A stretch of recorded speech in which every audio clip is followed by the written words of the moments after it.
आज आपको मैं एक शिव भक्त की कहानी सुनाने जा रही हूँ। एक गांव में गोरा नाम का चरवाहा था जो अपनी पत्नी बिमला के साथ रहता था। एक छोटी सी झोपड़ी में रहता था।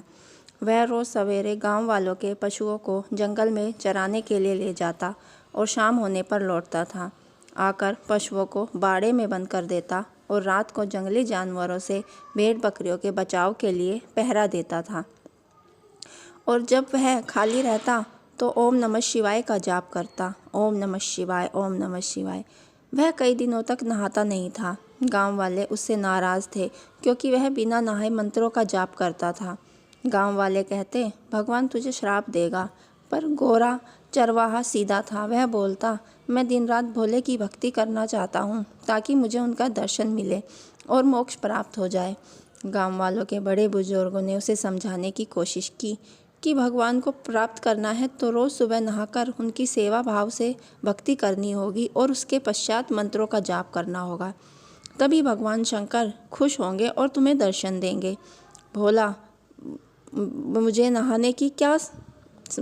गोरा कहता है, मुझे नहाने का समय नहीं मिलता। मुझे रोज़ सुबह पशुओं को लेकर जंगल जाना होता है, शाम को लौटता हूँ। इसके अलावा कोई और तरीका बताइए। तब बुजुर्ग ने बोला, तुम खाना तो खाते हो। खाना खाने से पहले तुम शिव को भोग लगाना, उसके बाद ही खाना ग्रहण करना। भोला बोला, यह उपाय तो सरल है, इसका पालन तो मैं कर सकता हूँ। यह बात गोरा वहाँ से सुनकर चला गया। जब उसकी पत्नी बिमला खाना लेकर आई तो गोरा बोला, खाना रख दो और तुम जाओ। अब गोरा की पत्नी वहाँ से चली गई। अब गोरा ने पहले भगवान शंकर का खाना निकाला और कहा, हे भगवान, पहले आप खा लो। यह कहकर गोरा ने अपनी आंखें बंद कर ली और ओम नमः शिवाय का जाप करने लगा। कुछ समय पश्चात गोरा ने आंखें खोली तो देखा भोजन वैसा का ही वैसा पड़ा हुआ है। गोरा को इस बार समझ नहीं आया कि शिव ने खाना क्यों नहीं खाया। इस तरह गोरा को बैठे बैठे शाम हो गई, लेकिन खाना तो वैसा ही रखा हुआ था। भोले का अब सब्र का बांध टूट गया था। अब गोरा ने वह खाना भी नहीं खाया और सारा खाना नदी के पास रख दिया और बोला, हे शंकर भगवान, जब तक आप नहीं खाओगे मैं नहीं खाऊंगा। अब अगले दिन शाम को फिर बिमला खाना लेकर आई और उसने गोरा के पास खाना रख दिया और गोरा ने अपनी पत्नी को कहा, तुम जाओ। अब गोरा ने फिर से वही किया। सुबह के लिए शिव के लिए खाना निकाला, लेकिन फिर वह खाना वैसा ही रखा रहा, तो गोरा ने भी खाना नहीं खाया। अब रोज़ यही चलता रहा। गोरा भी जिद पर अड़ा था कि जब तक भगवान शंकर मेरा भोजन ग्रहण नहीं करेंगे मैं भी खाना नहीं खाऊंगा। इसी तरह एक सप्ताह बीत गया। गोरा ने खाना पीना सब छोड़ दिया। उसकी पत्नी ने उसको बहुत समझाया, लेकिन उसने अपनी पत्नी बिमला को डांट कर वहाँ से भगा दिया। एक सप्ताह बाद गोरा का शरीर बहुत दुर्बल हो गया और उसने चलना फिरना बंद हो गया और वह खाट में पड़ गया।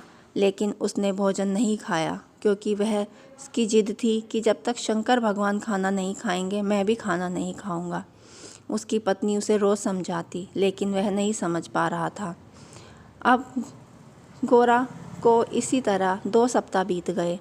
गोरा अब खाट में था, उससे चला नहीं जा रहा था, सिर्फ वह चारपाई पर लेटा रहता। एक दिन रात को गोरा यही सोचते सोचते कि शंकर भगवान उसे कब दर्शन देंगे, उसकी आंख लग गई।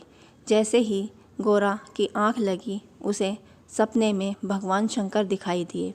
भगवान शंकर को देखकर गोरा ने शंकर जी से सवाल किया, हे प्रभु, मैं आपके लिए रोज़ खाना निकालता हूँ पर आप मेरा खाना नहीं खाते, ऐसा क्यों? तब शिव शंकर जी ने गोरा को सपने में समझाया कि गोरा, मैं तुमसे अलग नहीं हूँ, मैं तुम्हारी आत्मा में ही हूँ। अगर तुम वह खाना खा लेते तो वो खाना मुझ तक पहुँच जाता, क्योंकि मैं तुम्हारे अंदर विराजमान हूँ, मैं तुमसे अलग नहीं हूँ। यह सुनकर गोरा बड़ा प्रसन्न हुआ और उसने शिव से कहा कि हे शिव, आपने मुझे दर्शन देकर मुझे आपने मुझे दर्शन दिए, यह मेरे लिए सौभाग्य की बात है। तब शिव ने उसे समझाया कि बोलो बच्चा, अब तुम मुझसे क्या चाहते हो। तब गोरा ने कहा कि मुझे आपके दर्शन प्राप्त हो गए, अब मुझे इस दुनिया से मोक्ष चाहिए। तब शिव शंकर ने गोरा को समझाया कि तुम्हारे ऊपर तुम्हारी पत्नी की जिम्मेवारी है। एक समय आएगा जब तुम्हारी उम्र उस पड़ाव पर पहुंच जाएगी और तुम्हारी अपनी पत्नी के प्रति जिम्मेवारियां पूरी हो जाएंगी, तो तुम्हें इस दुनिया से खुद ही मोक्ष प्राप्त हो जाएगा और इसके अलावा मेरा आशीर्वाद हमेशा तुम्हारे साथ रहेगा। अब जब अगले दिन गोरा की नींद खुली तो उसने अपने सपने के बारे में सोचा और उसने फिर से अपने प्रभु की भक्ति शुरू कर दी और वह वही अपनी दिन रात पशुओं को चराता और अपने समय में शिव शंकर की भक्ति करता और अपना जीवन खुशी खुशी बिताने लग गया। दोस्तों, अगर आपको हमारी कहानी अच्छी लगी हो तो हमारे चैनल को प्लीज़ सब्सक्राइब करना और लाइक करना मत भूलना। हमारे चैनल को आपकी सपोर्ट की बहुत ज़रूरत है। धन्यवाद।